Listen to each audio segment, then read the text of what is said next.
Você sabe como a justiça afeta a economia? Este é o Visão Libertária, sua fonte de informações descentralizadas e distribuídas.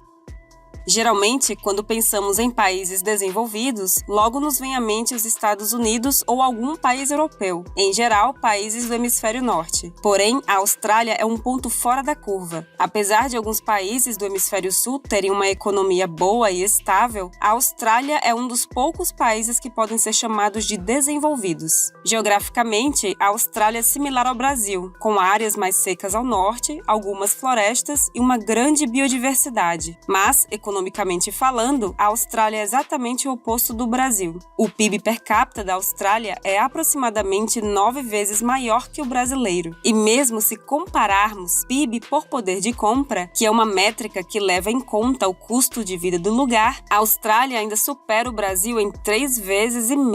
A razão dessa diferença, segundo os livros de Histórias Socialistas do MEC, é porque o Brasil foi colonizado por Portugal, enquanto a Austrália foi colônia britânica. Essa explicação é, no mínimo, incompleta. Existem diversas ex-colônias britânicas na África que são mais miseráveis do que o Brasil. Na verdade, essa desculpa só serve para tirar o foco do real culpado, o Estado socialista brasileiro. Mas então, como a Austrália conseguiu se desenvolver? Para entender isso, vamos primeiro explicar a formação da Austrália do modo que a conhecemos hoje. Antes de tudo, a Austrália era habitada por povos aborígenes. No século XVI, ela foi descoberta pelos europeus. Claro que, assim como no caso da América, existem relatos anteriores à data do descobrimento. Por causa da distância e do seu tamanho continental, a Inglaterra achou melhor utilizar a terra recém-descoberta como prisão. Isso mesmo, era muito comum que criminosos condenados à morte no Império Britânico escolhessem entre morrer ou ir para a Austrália. Tamanha era a punição de ser expulso para aquele país. A Inglaterra passou a enviar assassinos e estupradores para lá. Aquela conversa de que a colonização da Austrália foi melhor do que a nossa só pode ser piada. A única vantagem que a Austrália realmente tinha naquela época era a menor interferência estatal. Com isso, a Austrália foi dividida em 6 colônias e assim permaneceu até que em 1º de janeiro de 1901 foi formada a Federação das Colônias. Era como se o Império Britânico fosse os Estados Unidos e a Austrália tivesse deixado de ser colônia e passado a ser um estado da federação. De certa forma, podemos fazer uma comparação com a independência do Brasil, com um pequeno detalhe de que a Austrália estava 80 anos atrasada. Então, em 1931, a Inglaterra cortou todas as ligações com a Austrália. Porém, somente em 1942, os britânicos finalmente aceitaram a separação. Por que será? Por causa da Segunda Guerra Mundial. A Inglaterra não queria ter de defender a Austrália como se fosse parte sua, enquanto que a Austrália não queria enfrentar o Japão sem o apoio militar britânico. Note que o Brasil já tinha declarado sua independência e proclamado sua república muito antes de a Austrália deixar de ser colônia. Agora você deve estar pensando: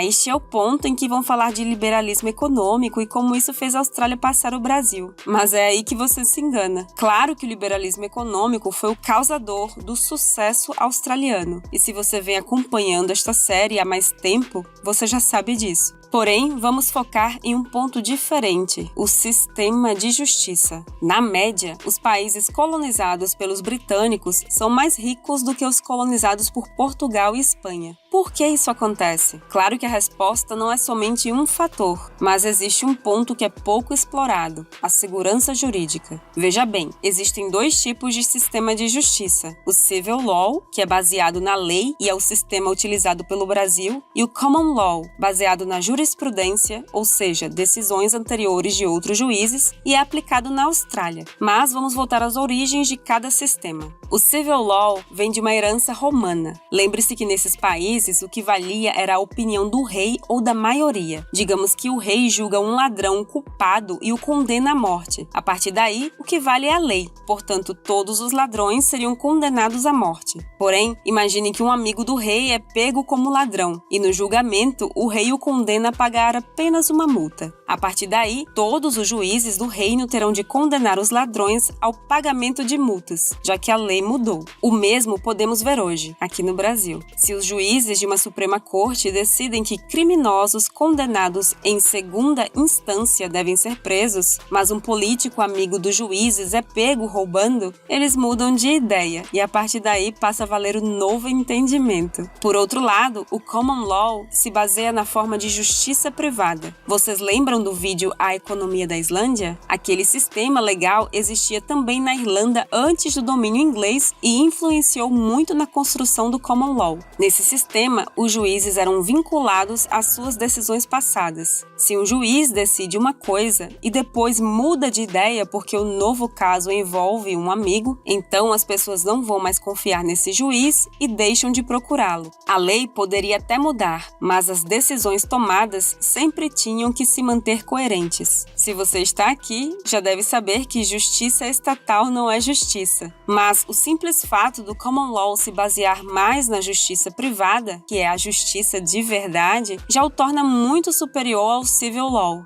Mas como isso afeta a economia do país? Vamos ver um exemplo. Imagine duas empresas, uma no Brasil e outra na Austrália. Um belo dia, ambas são surpreendidas e processadas por um cliente que pede R$10 mil de indenização. Num país com segurança jurídica, como na Austrália, basta consultar a jurisprudência para saber o resultado desse processo. Se a empresa sabe que vai ganhar, basta esperar que o juiz julgue o caso. Por outro lado, se ela sabe que vai perder, ela paga logo. Não é raro que as empresas enviem uma carta com um cheque dentro, já dizendo que caso esse cheque seja depositado em conta, considera-se que o cliente está desistindo do processo. Simples assim. Agora, no Brasil, a coisa muda de figura. Existem decisões para todos os lados. Podem até ser decisões completamente contrárias do mesmo juiz. Olha só. Vamos dizer que a chance de você ser condenado seja de 50%. Segundo o CNJ,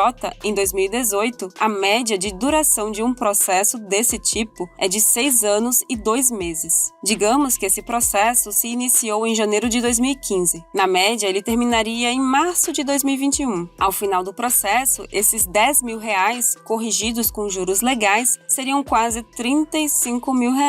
Isso porque estamos considerando que foi pelo juizado especial, portanto, sem custas e honorários advocatícios, e sem multa contratual por se tratar de consumo. Caso fôssemos incluir esses custos extras, o valor passaria facilmente dos R$48 mil.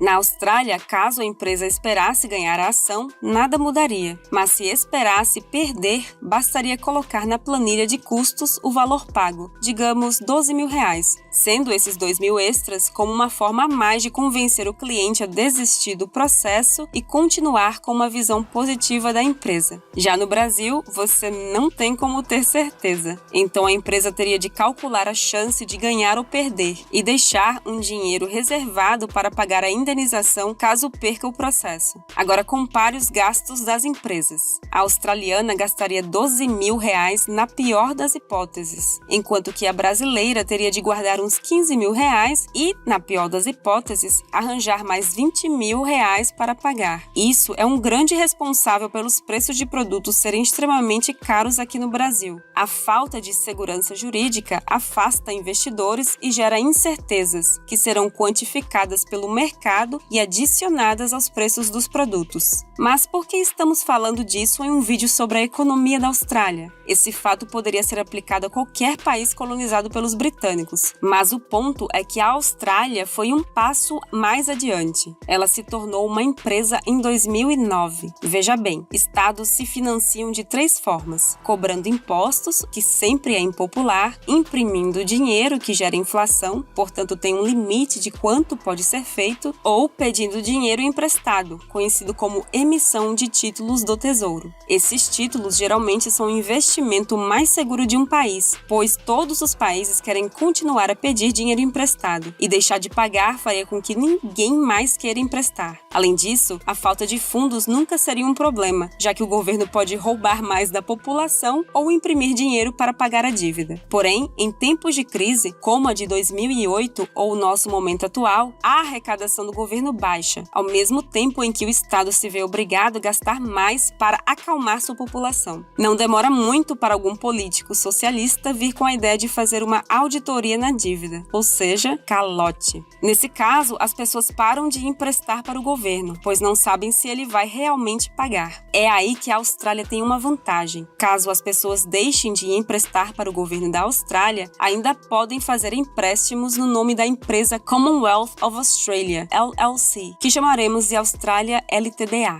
Essa empresa não possui ações e nem pode ser vendida. Possui apenas um dono, o governo australiano. Segundo a Constituição Empresarial, por favor, não confunda com a Constituição Australiana, não se pode distribuir lucros nem receber investimentos. Na verdade, a Austrália nunca precisou utilizar essa empresa. Mas qual a vantagem de emprestar para a empresa ao invés de emprestar para o país? Simples, a justiça. Digamos que você comprou títulos da Austrália e ela não pagou. Você terá de entrar com uma ação na justiça australiana, com juízes estatais que decidirão se você deve ser pago ou não. Já viu, né? Agora, no caso da empresa Austrália Ltda, por se tratar de uma empresa registrada em Nova York, caso ela deixe de pagar, você pode entrar com uma ação na justiça americana. Assim, você poderia pegar dinheiro que a Austrália tem em contas de bancos americanos sem a permissão da justiça estatal australiana. Na pior das hipóteses, você poderia receber o imóvel onde fica a embaixada australiana ou algum dos seus consulados. Claro que esse sistema não é o ideal. O simples fato de depender de uma justiça estatal de outro país, ao invés de uma justiça privada, já é um defeito. Mas isso gera uma segunda camada de proteção judicial do indivíduo contra o Estado. E, apesar de nunca ter sido utilizada, o simples fato de existir essa possibilidade já demonstra a segurança jurídica que é investir naquele país. A Austrália não é uma anomalia. O país apenas percebeu qual o futuro dos estados modernos e está se adequando à nova realidade. Se todos os estados estão fadados a perder muito de sua capacidade financeira por causa das criptomoedas, muitos irão sumir ou se converter em empresas. Pelo menos a Austrália já tem um CNPJ.